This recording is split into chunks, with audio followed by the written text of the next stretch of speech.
Hello, everybody. Welcome to Real Talk with Phillip Carter. This is the day that the Lord has made, and I am determined to rejoice and be glad in it. I'm so sorry that the Wizards have lost, but I will regain my strength one day. How you doing, Brother Brown? Well, you know, it is what it is. It's been a hard week, man.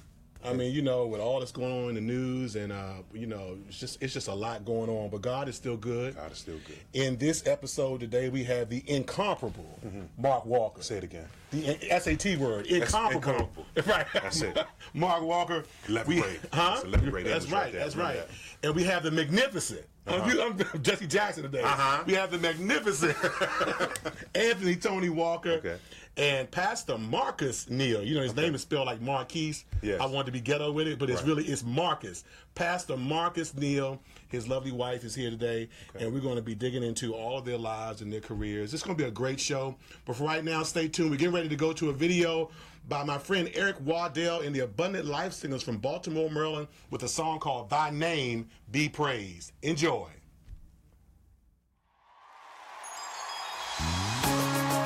Let's stand on our feet as we bring the sacrifice of praise into the house of the Lord.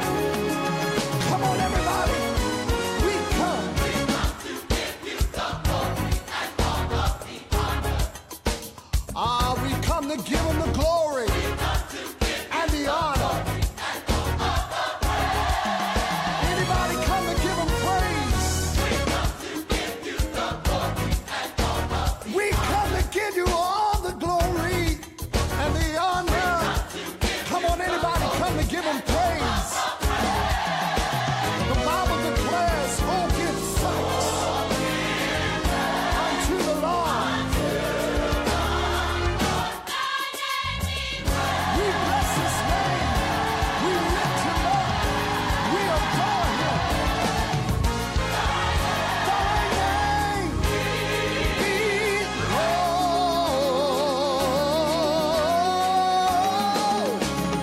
Come on, everybody, let's open up our mouth and say,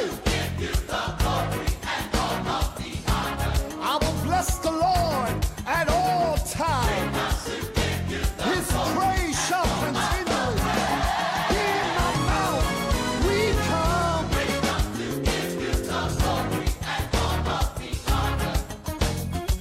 Anybody come to bless him?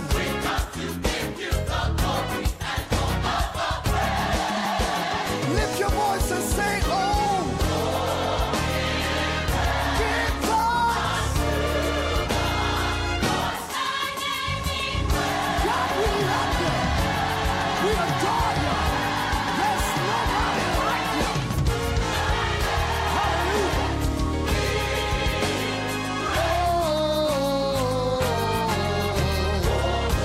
Oh, Lord, how excellent thy name in all the earth. When I think of everybody everywhere, all he's done for me, yeah.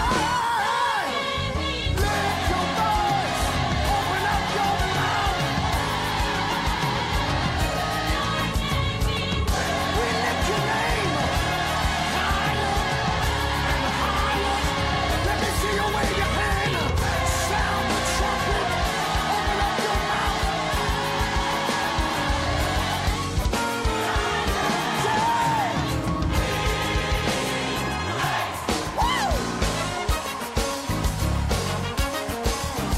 The Bible declares to come into his presence with singing and into his courts with praise.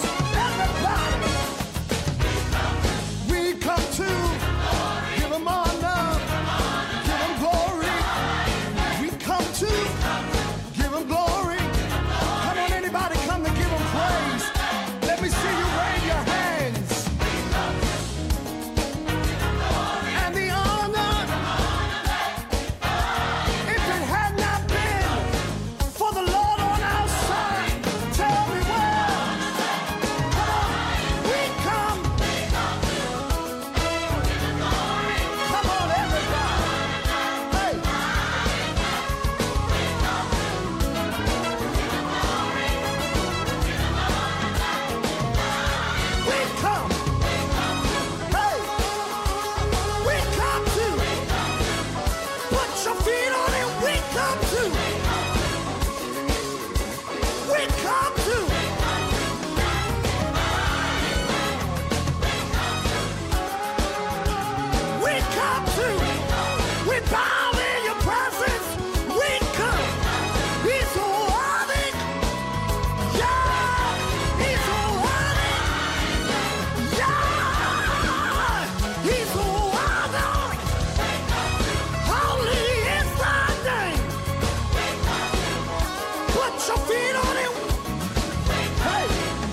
Welcome back. That was Thy Name Be Praised by Eric Waddell in the Abundant Life Singers. And I believe that song was written by local songwriter James Glover. Big shout out to him for writing a wonderful song. Pianist extraordinaire. Pianist extraordinaire, graduate of Morgan State University.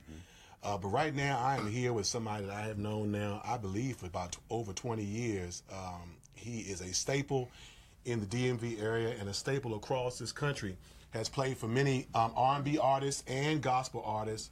He is a very humble man of God, but I promise you, you don't want to mess with Mark Walker on the bass guitar. You know what I'm talking about? Mark, thank you for being on the show. Thank you for having me, Phil. Man, thank you for carving out some time for little people like me and Al. Please, anytime. For real. So tell me about the upbringing of Mark Walker. That's something I talk to you all the time, but that's something I don't know. How did you get started playing the bass? Of course, I was born in Arlington, Virginia. Okay. And my family moved to York, Pennsylvania back when I was about 11 years old. So up there, I met a friend, Leonard Rankins, and we called him Fuzzy. It was his nickname. He taught me to play the bass. We was playing quartet music, so I was able to pick that up kind of fast. Yeah. And we had a little group for about 7 years, and then I moved back to the D.C. area. And God started opening doors.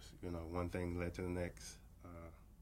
Was working with, some of the locals like Steve Lawrence. Of course, I met Marvin McCoy and Vita McCoy first, so they had me come over to the church I'm at right now. But at the time, I was there, not as a member. I was just there playing for about 3 years or so, and then I left and went on the road with Yolanda Adams. Wow. I met Chris Dave, drummer for Men Condition. When I was in the D.C. area, we were at Howard University, so that's where he was going. So I would go down there with the Sheds and hang out with the guys, and him and Raymond Angry. So Chris gave me a call and said, "Hey, you want to do this thing with Yolanda?" You throwing out some big names, bro. Hey man, you 2 minutes into the interview. You go from playing with Fuzzy to start with Yolanda and Chris Dave, Raymond Angry, all this. No, it was good, but it was really church because I got a chance to work with Marvin McCoy and Vita McCoy, and that was a good, to get around the city and learn the musicians. And of course, when I hooked up with Steve Lawrence, he was doing a lot of the cantatas and concerts in the city, so he allowed me to play with him. So people started recognizing my face, not really knowing who I am. But when I met up with Chris Dave, and of course him and Raymond Angry were close, we started played with Yolanda. Of course, Yolanda and Ben Tankard was on the same label, so I started working with Ben Tankard to get home, get a call, and it's my god brother Tim Carmen, the keyboard player.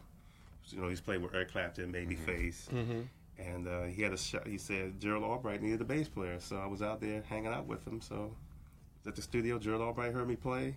Gerald Albright and Layla Hathaway had the same management, so I was working with Gerald and Layla for about 7, 8 years. God's plan, man. God's plan, man. Another door open. And I come home. I think I came home around the holiday time in '95, and that's when the phone rings and it's Richard Smallwood. I don't know if this was a joke. And he asked me to be a part of a project that he was putting together, the group called Vision. Had no idea that I was going to be a part of it. I just thought I was going to just play the record and that'd be it. And next thing you know, we did the Total Praise record. I don't have to tell you what happened after that. Sure. He was still doing Smallwood dates, so I was playing with Smallwoods and Vision at one point. Okay. I didn't know he was still doing Smallwood Singers Days at the same time he was doing Vision. Yep, he was still doing some Smallwood Days. As a matter of fact, we went to France, and it was Richard Smallwood Singers along with Tremaine Hawkins. And of course, the Smallwood Singers will back up Tremaine Hawkins, so that was a good experience. And, one thing led to the next, Phil. I mean, of course, Steve and Ford, my families have been friends for years, so Steve started calling me to do more stuff, so I got to work with Vicky Winans and Bruce Parham, of course, the Straight Gate Mass Choir. I remember that record. Did all those records. Great record. And God just opened doors. I mean, I would love to say it was all me, but, it was the Lord. I mean, when he said the last shall be first, I'm a witness to that. Let's go back to your childhood. Did you have any formal training at all? In high school, I took piano lab. And so I had an understanding about notes and chords, but I cheated. I didn't really read the music. I was great at remembering stuff. So Just had the natural ability. Recital time came, and my teacher said, "You know, you never fool me. I know you can't read." So I understood it, but no. The bass stuff came from just listening to records, constantly grinding. Every time a new record came out, I challenged myself to learn all the songs on the record. And I used to play this little game to myself. You know, I'm like 12 or 13. What if they called me and wanted me to play for them? They Absolutely. So that's a wonderful game to play. And I played that, so I would learn all the records, whether it be the Winans, the Hawkins, Vanessa Bell Armstrong, whoever the artist was at the time. I would learn all the records, and later on in life, I started getting the calls, and you know, it was just one of those things. People were like, "You remember that song?" Yeah, I would play it every day. You know, back then, you know, really telling on my age. Yeah, preparation meeting opportunity. Thank you. Yeah. And we didn't have Game Boy and PlayStations back then. It was the instrument, so that's what I did 7-8 hours a day, and it was my love. It was my love to play music in the house of God. You know, then you know, I got a chance to work with the famous Phil Carter. There it is. You know, we've been friends. He allowed me to even write a song for one of the choirs. Man. I'll never forget that. You know, you are the first person. Phil Carter is the first person that would let me use one of my crazy songs, and his choir would record it. Oh, shucks, stop it. But no, you know, I appreciate that, because that's what our friendship has done. It was a great song, man. It was a good song. But you know, when you're first doing something, you're just unsure of yourself. You know, that really helped me in my writing as well. Well, man, you showed me a lot of grace. You consented to come to my church. You know, we was feeding you chicken dinners, and you consented. You consented to come to my. You've helped my ministry out as much as I've helped yours, if not more. So, talk about your parents. You grew up Seventh Day. Is it apostolic? Well, it was commandment keeping apostolic, and we basically. Saturday was the Sabbath. You know, pretty much a lot of the Jewish customs. Right, I'm not going into the details, but we reserved Saturday as the Sabbath. Right. Of course, we went to church Saturday and Sundays, but Saturday the Sabbath day. So, my mother was the pastor, Pastor Helena Bonham. Well, she's not pastoring anymore, but so I had a love for church. I had a love for the house of God. You know, we were taught the Word of God early on. So I had to read the Word and know the Word before I even learned music. That was a criteria in the house. There was no, you didn't have a choice. It was a strict household, right? A very strict household. But it was good. You know, later on in life, it kept me out of trouble. It kept me focused on whenever I was dealing with different things. I know who to call. I know how to pray for myself, you know, and, you know, you can take it for granted, but a lot of people don't know how to pray for themselves. So right. I thank the Lord for that. Right. My upbringing. A lot of hardship. Some things seem unnecessary, but it disciplined me to not make decisions some of my peers made. Right. And a little kept me. And that's something. So did your parents allow you to listen to other styles of music, even though it was strict household? Yeah.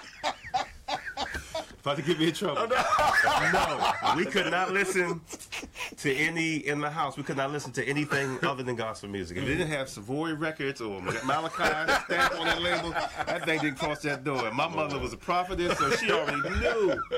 The Lord told me. The Lord told her. No, I couldn't listen. But what I did do later on in life, I was by my car. I would listen to whatever I want to in my car, but I always observed the house rules.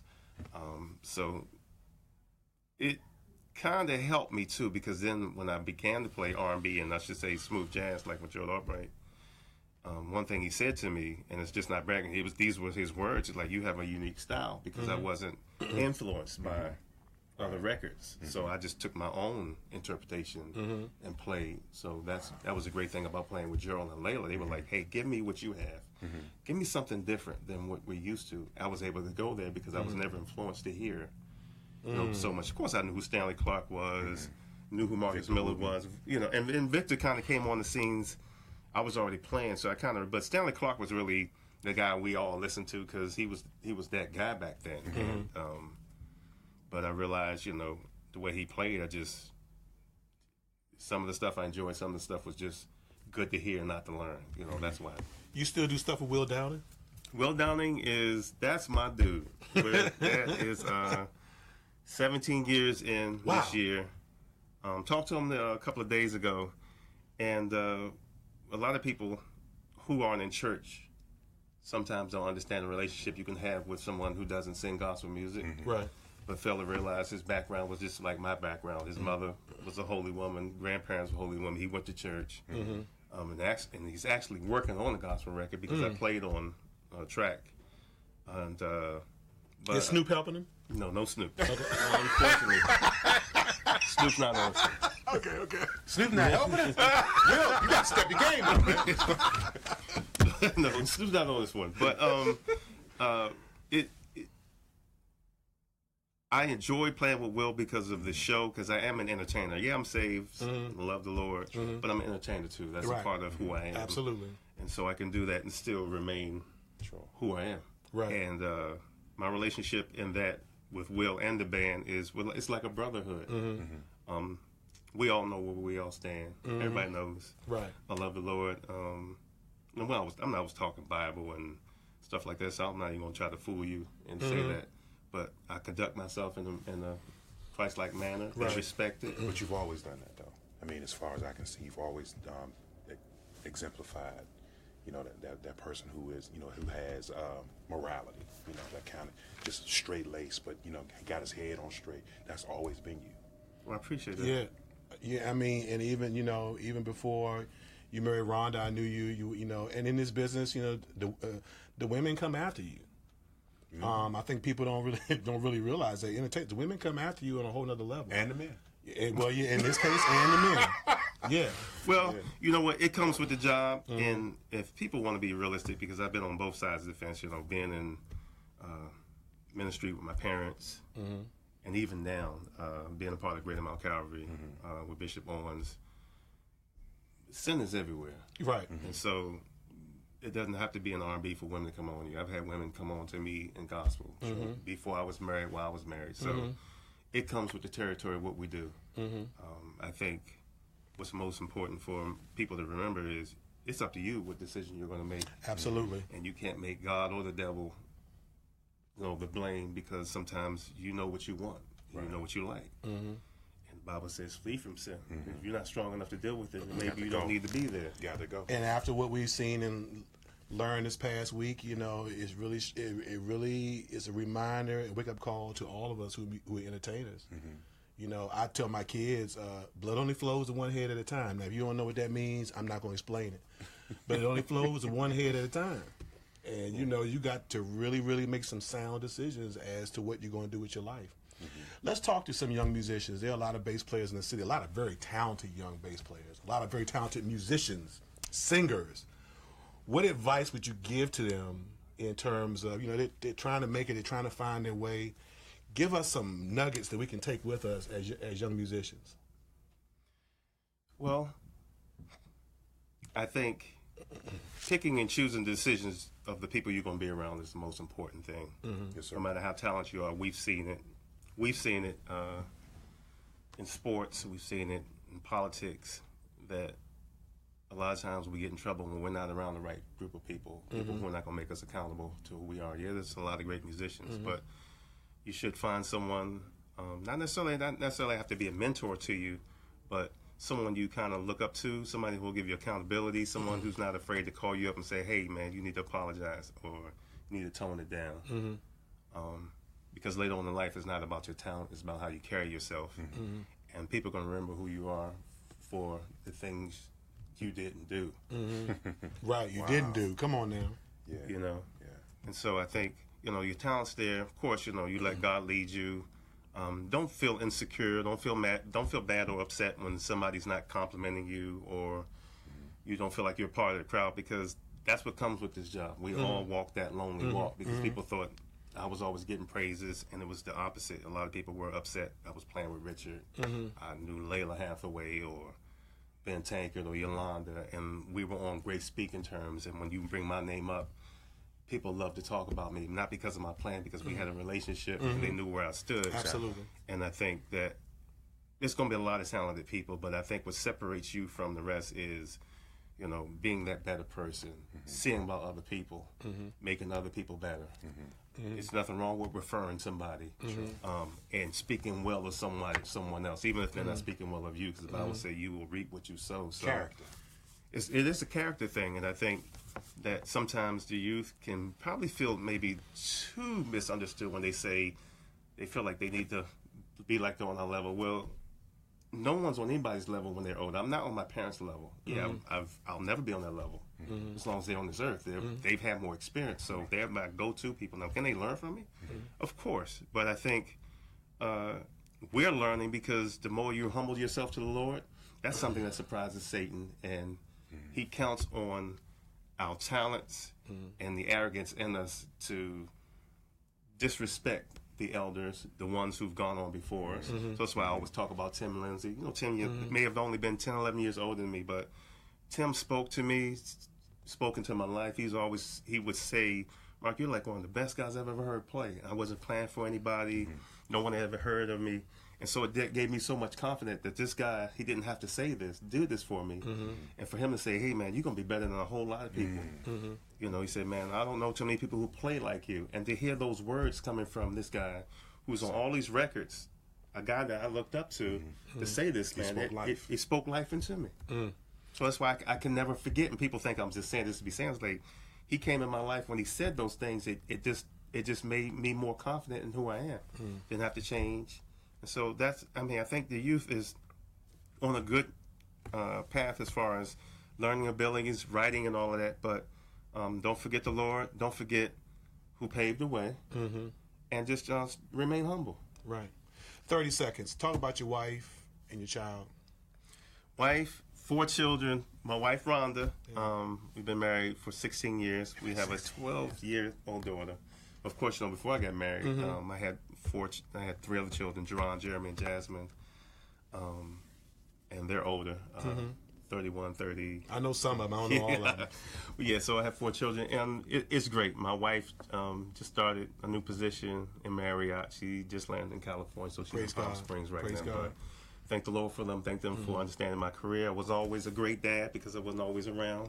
So make time for your family in this career. Don't take gigs over, take situations over important family meetings, important family gatherings. Later on in life, don't do what I did. I regretted it. They love me and they forgive me, but that's another thing. You know, make family first. On that note, man, thank you so much for being on the show. Phil, this is wonderful. I'm sure a lot of people are going to watch this and really be encouraged by the things that you said. We're going to go to a song that's on a project that you recorded a while back that I didn't get a chance to play on. It's called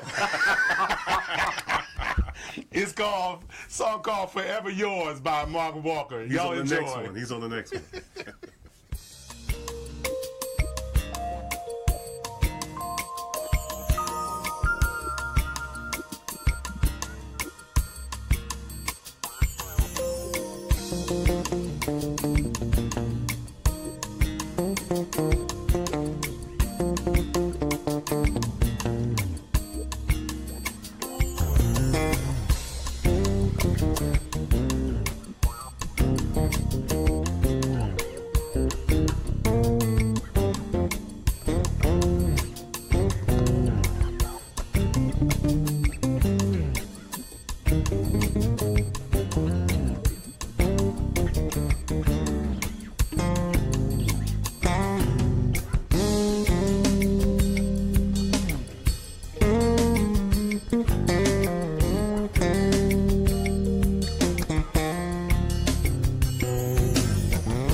Welcome back. This is special here, Al.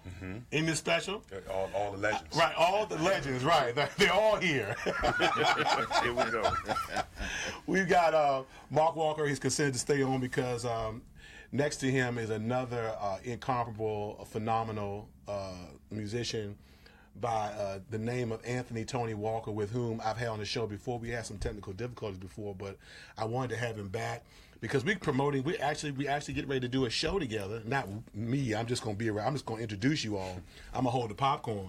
But Anthony, Mark, and Alan Johnson will be all together in one sitting. I call it A Night with Three Legends, and subtitle is Jazzpiration.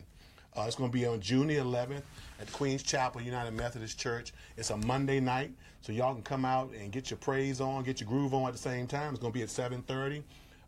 So come on. You can go to www.buygospel.com and buy your tickets. But Tony, thanks for being on the show again, man. Thank you for having me, sir. I specifically asked you to come on because offset, we were talking about advice to young musicians. Now all of us are in a position now where we're able to be to provide some sort of mentorship. And I asked you to just name 5 or 6 things you think young keyboardists or young musicians need to have in their arsenal right now. So I'll leave that to you. Okay. All right. Well, thank you so much. Great being here. You and Alex and my brother Mark here. That's right. Yes, man. Right here. Yes, sir. The obvious things, and even listening to Mark's story and some of the things he had to say, a lot of parallels. When I say invest in yourself, that just simply means, they say it takes 10,000 hours to be an expert in whatever craft that you're working on. So get to investing, get to working. To practice. Of course, he said he practiced 8 hours a day. I was like, wow. Invest in others. We're talking about that whole mentorship kind of thing. Who's the next you? You won't be young forever. That's right. And so who's the next you? So I also say create your lane so that you're not just sitting back waiting on the call from whomever. You really need to. There's a lot of lessons and statements even about having multiple streams of income, and whatever, get in however you fit in. Okay. Some people. My son is expressing interest in fashion, so hey, go for it. In addition to being a fantastic drummer, I say, yes, he is. Go for it. So I say that, and staying humble. Because there's always somebody who can play you off the table. You just don't know them yet. They've been some far sector of the world, but there's enough room for everybody. Yeah. So and the last thing is your talent will get you in the door, but your character will keep you in the room. So we'll offer play that. I got an offer play around here somewhere. Yes, sir. Say it again. Your talent will get you in the door. Yeah. But your character will keep you there. Yeah. That's phenomenal. And I know that we've all tried to keep that character in line, because you just never know who's connected to who. That's right. What's getting ready to happen. That's right. And it speaks for you. It speaks for you before you even say a word. That's right. Now, Tony, you two share some things in common. Both of you all were on a Total Praise record. Yeah. Richard, we giving you a big plug today. You know what I'm saying? I gotta have Richard. I gotta have Reverend Smallwood. Reverend Smallwood. Right. When his book comes out. Yes. We're gonna do a whole special on that. Hopefully, he'll be able to come in and share with us. But you all played on that Total Praise record. Yeah. And what a phenomenal! I bet you. I mean, who knew? Yeah. That it was going to be that big. Yeah. Your head still bald. It was bald then. A little bit. Absolutely. Was there one moment in Tony Walker's life that really changed things for you as a musician? Was there somebody that you met or somebody that had a huge influence in your life outside of your parents and people like that? Right. Man, I can just point to so many instances, but this one instance, I was in high school, and my jazz teacher at the time, Mr. Johnson, he challenged me because I was playing by ear, and thought I had it going on. And he said, "Play me a F sharp melodic minor scale, both hands." Good gracious. And of course, I couldn't. I said, "What?" Right. And I was in 10th grade, and so that kind of like put a demarcation in the road for me. Like, okay, I really can be better. I need to get to it. I need to get to it. Yeah. And so from then on, it was my goal to be as versatile as possible, so that I could, play any style of music. I'm gonna go work on my skills, my lead. That Hannon book is still the Bible, isn't it? It's the third Bible. It's the third Bible. Yeah, the Hannon book. I'm trying to tell you. And if you haven't used it in a while, you come back, it'll show you what you don't know. It will show you. It will show you. Once again, y'all, we're gonna have Tony Walker, Mark Walker, and Professor Alan Johnson, who we're going to show his interview next week. We're going to be live in concert all together at the Queens Chapel United Methodist Church on June 11th at 7:30. You don't want to miss it. This is a unique event. Never, I've been working for 2 years to try to get them all together. I scheduled the last concert, and Alan said, "No, I'm getting married," so we had to cancel the concert. Yes, sir. So Alan could get married. But now Alan's going to be with us on June 11th. Yeah. Let's spend the last 3 minutes. Let's talk about the effect that Stephen Ford has had on production and the gospel music industry. Both of y'all have worked with him. I've never met Stephen Ford. I need y'all to introduce me to him because I want to meet him before I leave this earth, because I have so much respect for what he has done. I've studied a lot of his methods and how he's produced what he does. So just talk. I'll start with you, Mark. Talk about Stephen Ford. Wow. Steve, pretty much in everything he does is from a biblical standpoint. The first thing you'll learn is he doesn't waste time. Everything we do is productive. The first thing I learned about him, I shared with other people, of course, they didn't use the advice and went broke and their record never came out, is that he recorded every rehearsal. You remember? We used to scratch our heads. Yeah. You recording all the rehearsals? And at the end of the session, he just said, "I'll call you guys when it's done." It's like, "Well, we need overdubs." He said, "No, you already did the overdubs in rehearsal." Yes, sir. I've got like 15 takes from the 15 rehearsals. Those are your overdubs. And we're just sitting there looking at each other like, man. this never happened. Yeah. But then it made so much sense. He recorded all the background vocals in rehearsal. He said, "Because you weren't nervous. You played loose. I got the feels that I want." He said, "And out of all the 15 takes, I can go through 15 takes of what I like and take out what I want. Wow. And it'll be there. So you don't have to worry about overdubs because the overdubs were done before the recording." Yes, sir. I have never heard of anybody doing that. We're talking about 1997, 98. Absolutely. So I was sharing this with people, and they would never do it. It's like, "Oh, it doesn't sound right." It's like, hey, everybody don't get it. And he's been doing it for years. That's why he's able to be a blessing to other people because he saved so much money. You know what it costs in the studio to do overdubs. That was half the budget already saved. Yes, sir. And then being a blessing to the people that he was producing. So, Look at my face. You didn't see the light just come on. The light just came on when I saw it. We're talking about something he did 20 years ago, and people still aren't even hip to it. So, and I mean, that's just one conversation. 1 minute. The gold standard in terms of production.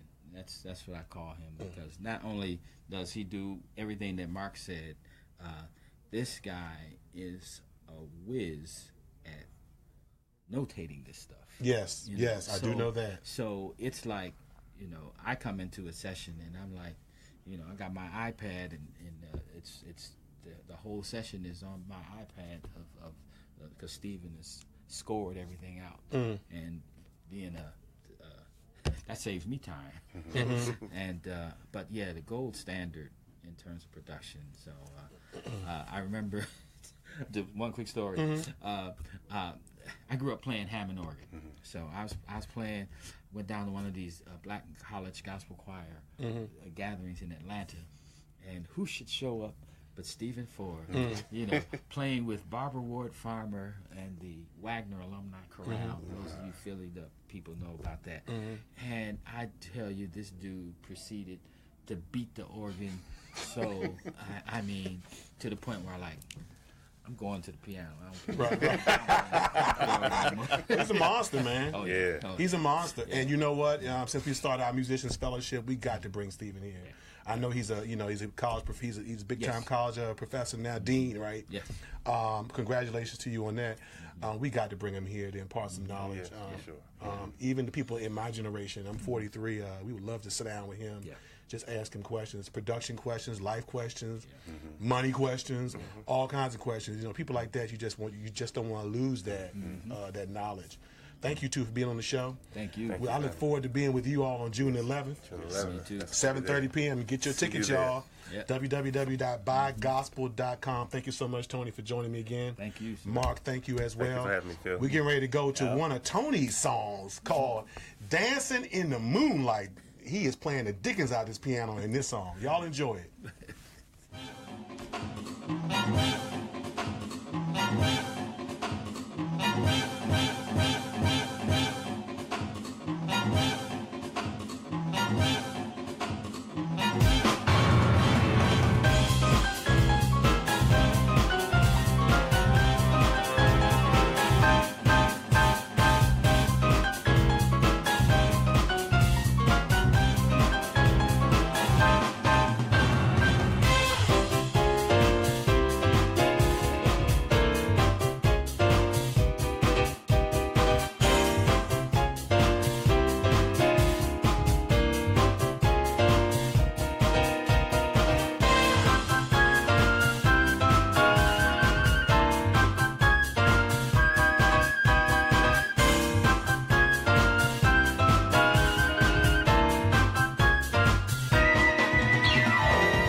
Hello, we're back. It is my pleasure today to introduce Pastor Marcus Neal from the Lion of Judah, the Family Center in Temple Hills, Maryland. I have watched this. He's a young man. I have watched this young man preach on the Word Network. I did catch the episode, and I have watched you on YouTube videos. You are a fiery Pentecostal preacher. and it's a pleasure to have you on the show. We're here with your lovely wife, First Lady Lisa Neal. She wasn't scheduled to be on the show, but we just kind of dragged her on, you know. we appreciate you being on the show. Both of you all are young people in ministry. We're going to get into this book here, but tell me how you got started preaching. Well, first of all, let me say thank you so much for problem. having me on the show. It's definitely a great opportunity, and I'm honored to be here with you and your co-host. You so nicely welcomed me. So let me say thank you. Brother Marquis, anytime. Reverend, Pastor. You just had to get that out, didn't you? You had to get that out. You had to call you Marquis. Out the gate. But my dad pastors a church in Sea Pleasant. Okay. And so he's coming up on 50 years. What's his name? David Neal. Okay. Apostle Neal. Apostle Neal. So he's coming up on 50 years of pastoring. And so that's where I started. That's where I started. I preached my trial sermon at the age of 15 and was ordained an elder in the Bible Way movement at the age of 17 and started Judah at the age of 26. Did you always know that you were going to be a preacher? I didn't. The truth of the matter is, if I would have had this kind of height, I wouldn't have looked to be called or used by God because I've always loved basketball, so I wanted to pursue that field. But because I'm vertically challenged and don't have that kind of height, I kind of stayed in my lane, working close to my dad. What happened was my dad hit a place in ministry where he needed that support of men in the church for ministry. And so that's when I kind of really inserted myself and positioned myself to hear from God and to kind of put myself in a place to help my father. And then once I did that, God started to utilize me and started to open doors for me, started to speak to me. And then once I did hear the call of God, I went to my father and said, you know, I hear God calling me. And he gave me that opportunity. So your dad's been pastoring for almost 50 years Almost now? 50 years. That's amazing. Yeah. In the same location. Does he still love it? Well, I can't answer that for him. We're going to have to have him. Yeah, you have to have him more than Apostle Neal, nice to meet you. Let's book your time. I can't answer that. Well, my grandfather pastored 2 churches for 52 years. Wow. And so I knew, you know, I watched him, you know, at least 4 or 5 times a year. It looked like he still enjoyed it. You know, he didn't feel like it was a burden. I'm sure it becomes burdensome, but the times I saw him, he still looked like he really enjoyed pastoring, you know, until he retired. Wow. But so you became a preacher at 15, was ordained at 17, started the church at 26. Yes, sir. So how long have you been pastoring now? 14 years. I was going to say 4 years. You just like you're 30. Yeah, man. Thank you. I appreciate it. Somebody's nice on this show. I thought you were in your 30s, man. I really did. No, actually, I just turned 40 last year. Oh, wonderful. December 10th last year, I just turned 40. Okay. You've been pastoring 14 years. So I know this is a tough question, but biggest challenge as a pastor? For me, the biggest challenge is just being honest with yourself.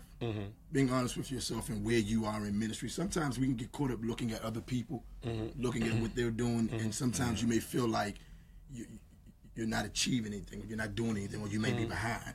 But that just might be what God has you at this season of your life. Comparison. Yeah. So you're comparing, you're looking, and you're saying, okay, why are they there and why am I not there? Why am I only here? You know.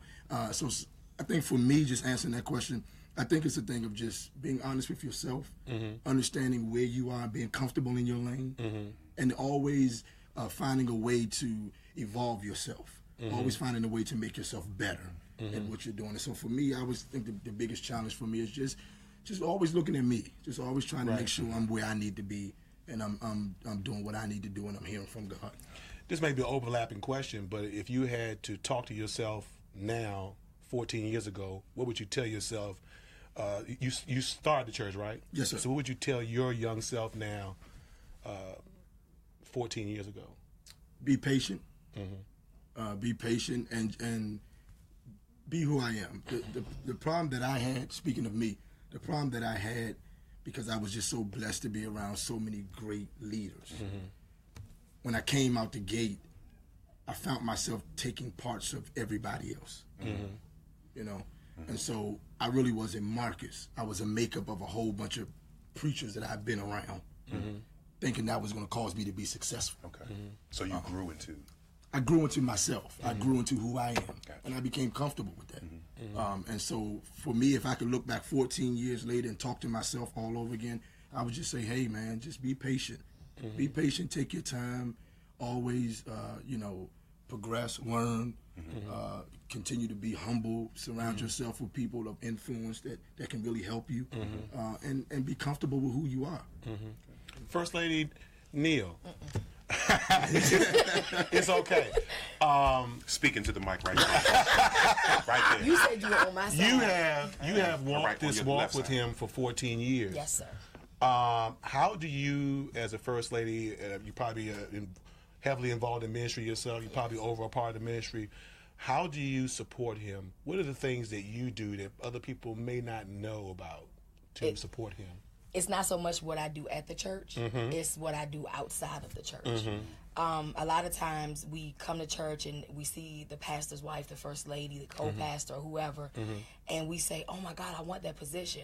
But what they don't realize is there's a man outside of the pulpit, and that man needs more tending to than the man that's in the pulpit, because he takes home the church issues, he takes home the hurt, he takes home the situations, and you have to be the one to be the voice of reason. You have to be the voice of reason to say, you're going to go back on Wednesday, it's going to be okay.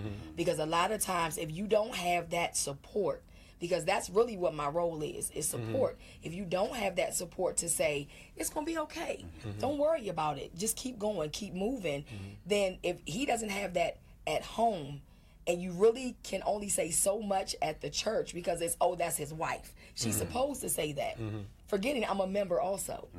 I'm not just his wife, I'm a member just like you are, because I'm under his leadership just as you are. So my thing would be the support that's behind the scenes, not so much of what you see in the church. Did you have any struggle 14 years ago trying to find your place in ministry, what God had called you to do? Oh, yes, Lord. Yes. I was born and raised Methodist. Oh. Yeah. No, nothing. I mean, not your reaction. Now, I got a lot of Methodist friends. Yes, we do. Yes, we do. What is that? Oh, man. Yes, we do. The frozen children. Yes. Oh, in the spirit. Oh, in the spirit. So it was a huge transition coming from Methodist to Pentecostal apostolic. Absolutely. So it was a thing of you're used to sitting and listening and observing to now having to partake, having to participate. And I just wasn't used to that. And then even though I was in church wasn't in me. So I had to learn church mentality because all I had was street mentality. You do me wrong, I do you wrong. And I had to, but people could tell me the right thing to do, but it honestly took God to pour all of that stuff out of me. Can you help? I'm gonna need you to help me with that. Okay. Because I still, I'm saved a long time, but I find myself waiting in your house when you get there. So I need. I got a little scared when you said you do me wrong. Your eyes got a little flash when you said you do me wrong. Do you wrong? You do me wrong, I do you wrong. No, so what I did, yes, he does. No, what I honestly, my honest prayer was, because I knew that I had the ability to tear the ministry apart. I did. Wow. Because as they would come in, if God didn't humble me and fix me, I don't care how much he preached, how good it was, how people were saying I was delivered and set free, it would be me that would run them out. So my earnest prayer was, God, everything that's not like you, take it out. My anger, my frustration, you do me wrong, I'm gonna get you back. I had to honestly pray and ask God, I need you to take all of that away from me so that I can be the best me for him. Getting back to Pastor Marquise, talk about this book here. He called you Marquise. I'm sorry, Pastor Marcus. I'm so sorry. That was natural too. I trust it. You notice how I let it slide because I knew that spirit rubbed off on you. I'm sorry, church family. I love y'all. I knew that spirit rubbed off on I'll you. come and do a free workshop. Yes. Pastor Marcus, talk about this book you wrote. Well, the name of the book is How to Make the Ships Work, Friendships and Relationships, Tools for a Successful Journey. Yes. When I wrote the book because we had a couple in the ministry at the time that was going through in the marriage. And I really wanted to give some things to help them, but I really didn't want to always pull from the Bible. A lot of times we give people a lot of word, but we don't give them life. Yes. Practical application. Yes. Yeah, Jesus never said that I come that you may have church. He said I come that you have life. And have it more abundantly. And so when I wrote the book, I wrote it to help a couple that was going through, and it's just really been a blessing since then. So it has a lot. It has a mixture of three things. It has biblical principles, it has research information, and it has personal testimonies of me and my wife of what we went through in our marriage. Of one time being homeless, we were doing ministry. But we hit a place of being homeless. We had $1 million property in Waldorf that we was using as a church, in a school, and it just didn't work out. And when I tell you we did everything humanly possible to hold on to that property, it just didn't work. And we went 2 years of being homeless, sleeping in a Super 8 hotel out in Waldorf. Yes. Some nights when we couldn't afford that, we slept in my Expedition truck, and we had 5 kids. Wow. Yes. Yeah. Yes. And we kept doing all of that while doing ministry. Still doing ministry. Wow. Yeah. And so I wrote the book to really help people to, even in the midst of learning how to take your worst times and make them your best times. Yes. And it was amazing how while we were going through that, when our kids used to always, when we were in the hotel, they would always sleep together. It was only 2 beds. And so 4 kids are sleeping literally on top of each other. And it was so amazing, man. And this goes back to God. I'm not going to try to get spiritual, the power of unity and just coming together, that when we got a house and we moved into a house, our kids had their own rooms. We would go to wake them up. They would all go in the rooms, in their separate rooms at night, and go to bed. When we would go wake them up for school, they would all be in the same room, back in the bed together. Yeah. That's right. Yeah. And it's amazing, man, to see that. So the book, in my personal opinion, I think it's a good tool. It's not so much of a book. It's like a guideline that you can always go back and read and look over to help you in certain areas. Like one chapter of the book, we talk about proper preparation. You know, a lot of times we get into things that we're not ready for. We haven't prepared ourselves for it. You know, we ask for a husband, but you don't want to cook. Yes. You know, Say it again. I felt the Lord on that. You didn't feel the Lord. You didn't feel the Lord on that. you know. So we talk about proper preparation. We talk about your choice determines your treatment. You can't get mad at something you picked. You chose This that. was your choice. You picked this. So now you mad at something you picked. Your choice determines your treatment. And then one of the chapters we talk about in the book is that love is a lifestyle. It's not a language. It's not what you say. It's what you do. And a lot of times we've made love a language when love is a lifestyle. And so all of this kind of is in the book. That's the resermons right there. How can folks get this book? They can go actually to the website, www.mdnministries.com, www.mdnministries.com, and order a bunch of them up for your family and for my buddy over here who likes to call me Marquise. We got 1 minute left. There are a lot of young preachers, young pastors who start their ministry, especially in the DMV area. Tell them how they can survive in these times. There's a lot of churches, you know, preachers are trying to make their way in ministry. Give them 1 or 2 tips that they can go by today. I'll give 2 tips, Phillip, and can I be honest? Absolutely. Okay. The first thing I would say is be original. Be original.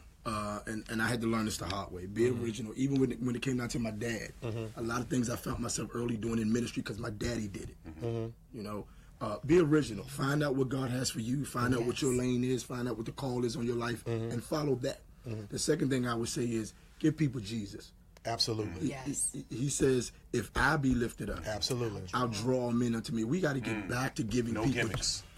Or tricks or games. Get back to giving them Jesus. We giving them everything else, but ain't nobody giving them Jesus. Talk about your family real quick. I love them. My wife, I'm married to, coming up on 17 years. Praise God. And To so the same one. What you say? Bless you. Yes, Lord. Thank God for that. There you go. Come on now. There you go. Say There what? you go. My hat's off, brother. My hat's off. 17 years, 5 I'm kids. trying to get back in the game. My You go get back in the game. One of Okay. these days. That's another episode. Getting back in the game. 5 kids, 4 boys and 1 girl, and I love them. I love them. My sons are in music. I have one of my sons play keys, bass, and drums. I have another son to play drums, so they're musically inclined. My daughter sings. Call their names now so they'll say Michael. Yeah. I got enough of Princess. them. Donovan, let's start there. Donovan, Michael, Princess, Princess, Marcus, and and Sydney. I love you guys. That's the family. Man, thank y'all so much for being on the show. Yes. I think we need to have y'all back to talk about marriage. I would love to come back. Let's dig back into this book some more. I would love to Talk come about back. marriage. Maybe about 2 months we'll Yes, come sir. back. And y'all going to be having your own show here on WBGR Yes, as well. June. Yes, we're starting in June, Thursdays, 11:30 to 12:30. And what's it called? Real with the nails. All right. Real with Pastor Marquis. Y'all take care. We'll see you next Monday on Real Talk with Phillip Carter. God bless you.